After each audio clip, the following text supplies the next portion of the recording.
Hi, I'm Daryl Johnston. You may know me as the Moose, a former Dallas Cowboy, or an analyst on Fox NFL Sunday. But one thing you may not know is that I'm a Verizon literacy champion. That's why I know that no one understands better than you the impact the ability to read makes on a person's life. That's why you have dedicated your lives and your work to furthering literacy.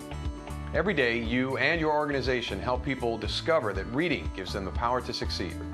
Together with Verizon, I want to salute you and the work you do through a special program that recognizes the people you serve.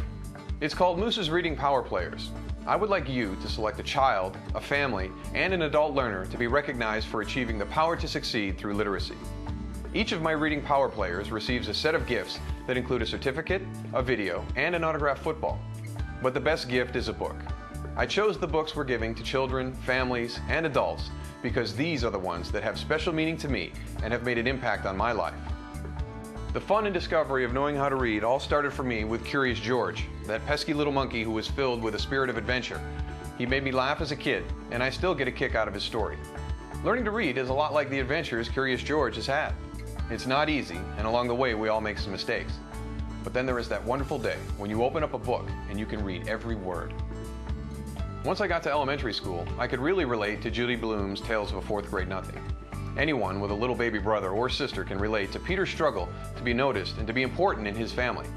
Not knowing how to read is a struggle, and a lot of people will not pay attention to you if you do not know how to read.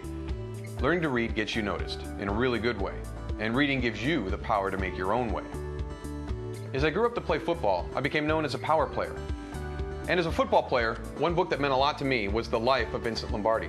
It's called When Pride Still Mattered. Lombardi was the coach of the Green Bay Packers in the 1960s, and he turned a team that could do nothing but lose into a team that could do nothing but win. Back-to-back NFL titles in 1961 and 1962, and Super Bowl champs in 1966 and 1967. What Lombardi did took guts and determination, and he was a legend of strength and his drive to succeed. Learning to read takes guts and determination, especially if you are learning as an adult. It takes real courage, but when you succeed, you discover that reading is the POW in power. Recently, my favorite book has also been about a legend of courage and strength. In Laura Hillebrand's book about Seabiscuit, I read the story of a horse they all thought was a loser, a kid they all thought was a loser, and a man who had lost his son and almost lost his way in life.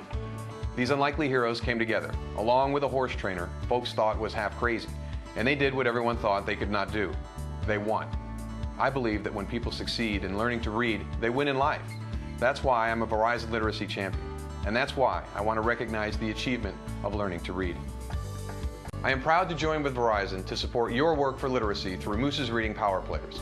I want to thank you for your dedication to improving literacy in your community. Your efforts are literally changing people's lives, giving them new opportunities, and a powerful ability to shape their futures through literacy. I salute you, and I know you agree that reading is the POW in power.